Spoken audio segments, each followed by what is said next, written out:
लेपारादा में BJP ticket किसको मिलेगा? मैं अभी मनीगांव में मेरा दोस्त, उनसे मैं संपर्क नहीं कर पा रहा हूँ, नेटवर्क अभी नहीं है, क्योंकि मैं तातो भी गया था। हाँ मैं आपके साथ डिबेट या आर्गू नहीं कर रहे। सर, सबसे पहले सवाल यही है, आज आपने बहुत बड़ा एक स्टेटमेंट दिया है कि लेपारादा को अगर बीजेपी को अनकंटेस्ट करता है तो आप यहाँ आएंगे, अगर नहीं करता है तो आप नहीं आएंगे। जब लेकिन लोकतंत्र की बात करते हैं तो चुनाव लड़ना चाहिए, आपको क्या लगता है सर?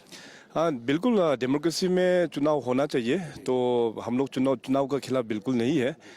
तो बेसिकली देखिए, अभी लेपारादा एक नया डिस्ट्रिक्ट है और यहाँ पे डिविजनल कमिश्नर का भी आज यहाँ पे हमने सर्टिफिकेट जो है वो हैंड ओवर किया हुआ है। तो मैं देख रहा हूँ कि यहाँ पे जो पॉलिटिकल जो पल्स जो है वो मतलब थोड़ा सा अनहेल्दी है यहाँ पे, क्योंकि काफ़ी दोनों कट्टर होके बैठा हुआ है पब्लिक। तो मेरा आफ्टरऑल कहना ये है कि आफ्टरऑल मतलब डेमोक्रेसी तो होना बहुत ज़रूरी है, तो लेकिन डेवलपमेंट भी तो होना है। एंड आफ्टरऑल अपना जगह में सुख और शांति भी होना, ये सबसे इम्पोर्टेंट है। तो इसलिए हमने अपने ओर से अपील किया है कि आज के दिन में यहाँ पे जो भी पार्टी है, केवल सिर्फ बीजेपी ही पार्टी है, बाकी कोई भी पॉलिटिकल पार्टी लेपारादा डिस्ट्रिक्ट में एग्जिस्टेंस नहीं है। तो इसलिए पार्टी जिसको भी टिकट देगा, क्योंकि 100% यहाँ में बीजेपी है, तो उसका अनकॉन्टेस्ट करके बेचने में कोई प्रॉब्लम नहीं है यहाँ से। भाजपा ये बोलता है कि जो डेवलप एक्टिविटीज़ काम करता है और जो विनिंग पोजीशन को देख के देता है, तो लेपारादा डिस्ट्रिक्ट को हम लोग जब 18 से काउंट करता है तो बाकी डिस्ट्रिक्ट के मुकाबले इन्होंने काफ़ी डेवलप किया है। इसको लेकर के आपका क्या सोच है सर? डेवलपमेंट जैसे मैंने कहा है कि सरकार जो है हर एक जगह में हम लोग डेवलपमेंट कर रहा है। तो डेवलपमेंट का दृष्टि से हर एक जगह अभी अच्छा डेवलपमेंट ये हो रहा है। तो इसमें तो आप देखिए, आज अरुणाचल प्रदेश में हर एक जगह बीजेपी का ही कमल फूल खिल के बैठा हुआ है। तो आने वाला दिनों में तो इस टोटल श्योर है कि पब्लिक ने मन बना लिया है कि बीजेपी को ही दोबारा फिर वो लोग उम्मीदवार को वो लोग वोट करेंगे। अलग अलग पार्टी से, कांग्रेस से, एनसीपी से, एनपीपी से, पीपीए से बीजेपी में शामिल होना, ये किस ओर इशारा करता है कि 2024 इलेक्शन के बाद कोई अरुणाचल में अपोजिशन नहीं होगा, और अपोजिशन जब नहीं होगा तो सरकार पर जो है आवाज़ और क्वेश्चन करने वाला नहीं होता है। इसको आपको कैसे देखते हो सर? बीजेपी जो पॉलिटिकल पार्टी जो है सबसे बड़ा पॉलिटिकल पार्टी है, इसमें ज्वाइनिंग का जो है अभी आप सब लोग देख सकते हैं कि काफ़ी लोग ज्वाइन ऑलरेडी हो गया है। लेकिन केवल टिकट्स तो एक ही है। अभी हर एक जगह सिंगल कैंडिडेट तो नहीं है, हर एक जगह कहीं में 2 कैंडिडेट है, कहीं 3, कहीं 4, किसी में तो सुनने में आया 8 या 9 कैंडिडेट भी है। तो टिकट डिक्लेयर होने के बाद फिर मे बी कोई लोग अपना रास्ता पकड़े होंगे उसमें। सर, अभी आपने जब आपका बात सामने सुना, आपने टूरिज्म क्षेत्र का बात किया। जब टूरिज्म का जब बात करते हैं, आपका सरकार पिछले 7 साल से काम कर रहा है। अभी हम लोग अपर सुबनसिरी की जब बात करते हैं, आपका टूरिज्म मिनिस्टर वहाँ से होता है। आज के समय में नाचो तकसिंग जैसे ऐसे जगह है जहाँ पर मतलब टूरिज्म के लिए रोड कनेक्टिविटी सही नहीं है, जहाँ पर टूरिज्म का इंफ्रास्ट्रक्चर खड़ा नहीं हो पा रहा है, और टूरिज्म मिनिस्टर वहाँ से होता है। लेकिन आप हमेशा इस बात को जिक्र करता है कि टूरिज्म आगे बढ़ रहा है। नो डाउट कि अलग अलग जगह में जरूर बढ़ रहा है, लेकिन जब हम अपर सुबनसिरी डिस्ट्रिक्ट की बात करते हैं, वहाँ पर टूरिज्म बहुत धीमी गति से आगे बढ़ रहा है। देखिए, सबसे पहली बात तो टूरिज्म में एक मात्र सब जगह में एक साथ होना ये इम्पॉसिबल है। टूरिज्म का सभी लोगों का अपना एक चाहत होता है। टूरिज्म में कोई लोग नेचुरल ब्यूटीज़ देखना पसंद करते हैं, कोई लोग ट्रेडिशंस को देखना पसंद करते हैं, कोई लोग रिलीजियस टूरिज्म में भी आते हैं। तो अलग अलग कैरेक्टर्स का भी होता है टूरिज्म। आपने जो सवाल पूछा है अपर सुबनसिरी का, नो डाउट पहले वहाँ पे रास्ता बहुत ख़राब था। तो रास्ता ख़राब होगा तो टूरिस्ट क्यों आएंगे नहीं। तो मे बी एक टूरिस्ट होने से ख़राब रास्ते में हम क्यों ट्रेवल करेंगे। मगर अभी सिचुएशन चेंज हो गया है, अभी रास्ता आ गया है, अभी अच्छा रोड हो गया है। आपने तकसिंग के बारे में मेंशन किया, पहले तकसिंग में रोड कहाँ था? बीजेपी गवर्नमेंट ने आके तो रोड बनाया। तो अभी धीरे धीरे अभी डेवलपमेंट होगा टूरिज्म का डिस्ट्रिक्ट में। अंजाव ये अनिनी को देखिए, पहले रास्ता कनेक्टिविटी नहीं था, रास्ता बहुत ख़राब था। आज देखिए, आज बीजेपी सरकार ने पूरा डबल लेन बना के रखा। आज हमारा अनिनी में जो दमबिन जो एरिया उस तरफ में है, जो वैली है, उस तरफ जाके देखिए रास्ता बहुत अच्छा बन गया है। टूरिज्म ग्रोथ जो है काफ़ी अच्छा हो रहा है। तो सबसे पहले टूरिज्म को ग्रोथ कराने के लिए सरकार का ये प्रयास है कि कनेक्टिविटी हम लोग लेके जाएंगे। और भी अरुणाचल में कुछ जगह ऐसे भी है कि अभी भी रोड्स का इम्प्रूवमेंट कहीं सेक्टर में हमको करना है, और कहीं सेक्टर में और भी रोड हमको पहुंचाना है। ये आने वाला दिनों में बीजेपी सरकार करेंगे इस दिशा में काम। सर हेल्थ की जब बात करते हैं हेल्थ जब हम स्टेट में बात करेंगे हेल्थ बहुत आगे बढ़ रहा है, लेकिन हेल्थ मिनिस्टर की जब बात करते हैं टूटिंग में कूद गया हूं, जहां पर आज के समय भी मेडिकल में करंट की व्यवस्था नहीं है। व्यवस्था जरूर है लेकिन वो लाइट कमी होता है, और 2 जनरेटर से जो है वो मेडिकल जो है ऑपरेट हो रहा है टूटिंग, जो कि हम चाइना बॉर्डर शेयर करता है। अभी हाल ही में मेरे पास एक वीडियो भी आया है जिसमें एक बुजुर्ग माँ जो है लाइट की कमी के वजह से डेथ हुआ।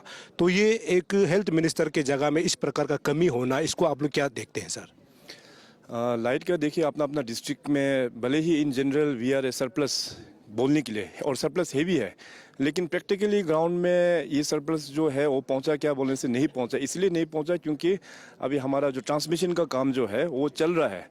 132 केवीए लाइन का जो बड़ा जो ट्रांसमिशन जो लाइन है वो पूरे स्टेट में अभी चल रहा है। तो कुछ कुछ डिस्ट्रिक्ट्स में अभी भी पावर का चैलेंजेस है। मेरा अपना डिस्ट्रिक्ट में देखिए तवांग में, वहाँ में भी काफ़ी चैलेंजेस है क्योंकि वहाँ में ट्रांसमिशन लाइन पहुँचा नहीं है। वहाँ में जो एग्जिस्टिंग जो हाइड्रल्स जो था वो last to last year landslide होने का कारण से वो बह गया। इसलिए तवांग में भी मैं आ रहा हूँ, आपका पॉइंट में आ रहा हूँ। तो देखिए लाइट्स का क्राइसिस तो केवल 1-2 जगह में नहीं है, कई कई जगह में है लाइट का क्राइसिस, और ये टेम्पररी है। आने वाला दिनों में अभी जिस प्रकार से जो ट्रांसमिशन लाइन का हम लोग जो बिछा रहा है उससे हम लोगों का प्रॉब्लम जो है वो सॉल्व हो जाएगा। और ख़ास करके मेडिकल्स में डीएमओ जो है वो थोड़ा सा अपना ये सुरक्षित करना चाहिए कि 24/7 मेडिकल में लाइट हो। ये तो क्योंकि एक क्रिटिकल केयर वाला जो होता है पेशेंट, उन लोगों को लाइट का सुविधा वो होना चाहिए, वो मैं मानता हूँ। हाइड्रो पावर का आपने जिक्र किया। हाइड्रो पावर अरुणाचल में आगे बढ़ रहा है और आने वाला समय में हमारे लोगों को फायदा जरूर होगा, लेकिन जब हम लोग अनिनी की बात करते हैं, जब हम लोग ये सियांग बेल्ट की जब बात करते हैं, वहाँ का फार्मर्स जो है ये बोल रहा है कि हम लोग खून देने के लिए पसंद है लेकिन हाइड्रो प्रोजेक्ट बनाने नहीं देंगे। क्या सरकार कभी उन फार्मर्स को बेच करके कभी डिस्कस नहीं करता है कि कैसे इसको आगे बढ़ाना चाहिए? जब हाइड्रो पावर का जब शुरुआत होता है तो सबसे पहले पब्लिक हियरिंग भी हम लोग कंडक्ट करते हैं सरकार की ओर से, और पब्लिक हियरिंग होने का बाद तब जाके इसका सहमति होता है। तो वहाँ में ऑलरेडी पब्लिक हियरिंग प्रोसेस सारा चीज़ हो गया है, पब्लिक ने क्लियरेंस दे चुका है, कंपनसेशन भी आ गया, कंपनसेशन भी डिस्ट्रीब्यूट हो गया। समाज में कुछ कुछ कैरेक्टर्स लोग होता है हमेशा, कुछ ना कुछ जब अच्छा चीज़ हो रहा है तो गड़बड़ बोलने वाला भी होता है, लेकिन सही सो इस तरह का है तो प्रशासन वहाँ में मिल के लोगों को और भी इसका प्रोजेक्ट के बारे में डिस्कस करना हो, प्रशासन आने वाला दिनों में ज़रूर करेंगे। मैं चुकासी में डिस्ट्रिक्ट की बात करता है, अभी अब हाल ही में तातो जा करके आए हैं। मैं मनी गाँव गया हूँ जहाँ पर आज नेटवर्क नहीं है, लाइट की प्रॉब्लम है। आपने जिक्र तो किया है कि अभी उधर प्रोजेक्ट बनने वाला है, लेकिन अभी के समय में लोगों को टेलीफोन में बात नहीं कर पाना, और रास्ते जहाँ पर मैं खुद गया हूँ मनी गाँव में, रोड कंडीशन हालत ख़राब है। हालांकि मैं चुका में जो हाईवे बन रहा है वो अच्छी बात है, लेकिन जब मनी गाँव की बात करते हैं, सीयोमी डिस्ट्रिक्ट का मैक्सिमम पॉपुलेशन जो मनी गाँव में है, और आज भी टेलीफोन नेटवर्क कनेक्टिविटी से वो लोग तरस रहा है। इसको लेकर के ये डिप्टी स्पीकर का जो है गढ़ होता है, तो स्पीकर साहब ने कभी इस चीज़ को मुद्दा उठाते हुए नहीं देखा गया, और आपका सरकार इसके ऊपर क्या काम कर रहा है सर? आपका प्रश्न से सबसे पहले तो ये पता चल रहा है कि एक रिस्पॉन्सिबल मीडिया होने के तहत आप रिसर्च नहीं करते हैं, क्योंकि मनीगांव में मैं दिसंबर में जाके आया। वहाँ जाने का बाद अभी वहाँ के लोगों से भी बात हुआ, वहाँ में नेटवर्क आ चुका है। और दूसरा जो आपने सड़क का जो बात उठाया, फ़िलहाल सड़क का साइज़ जो है वो भी छोटा है, वो हमको पता है।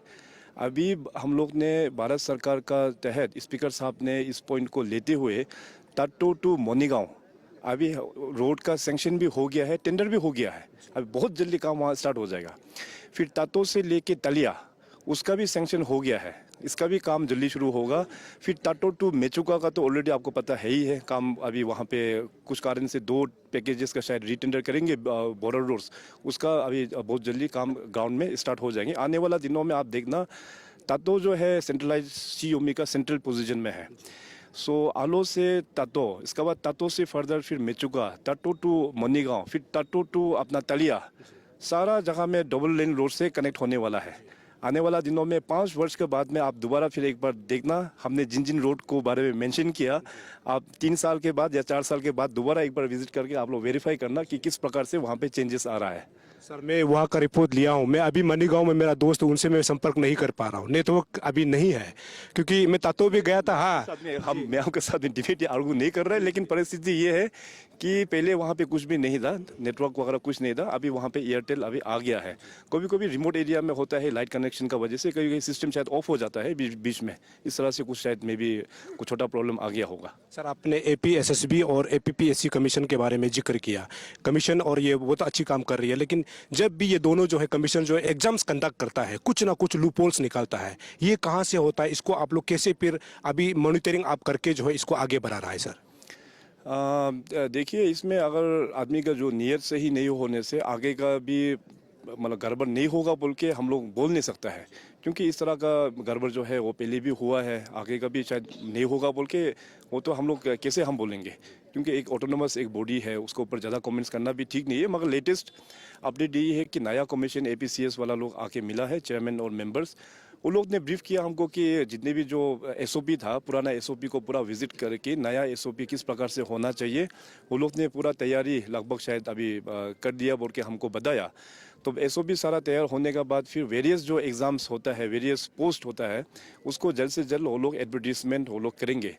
और इस तरह से खराब प्रैक्टिस को रोकने के लिए मैंने भी कहा कि जो गवर्नमेंट ऑफ इंडिया ने एक एक्ट पास किया हुआ है, उस एक्ट को भी हम लोग अरुणाचल प्रदेश में हम लोग इंक्लूड करेंगे कि अगर एग्ज़ाम में इस प्रकार से कुछ प्रैक्टिस हो जाता है तो इसका सज़ा किस प्रकार से होना चाहिए। ये भी एक एक्ट अभी ड्राफ्ट स्टेज में चल रहा है। ये भी सर आखिरी सवाल, लेपारादा में बीजेपी टिकट किसको मिलेगा?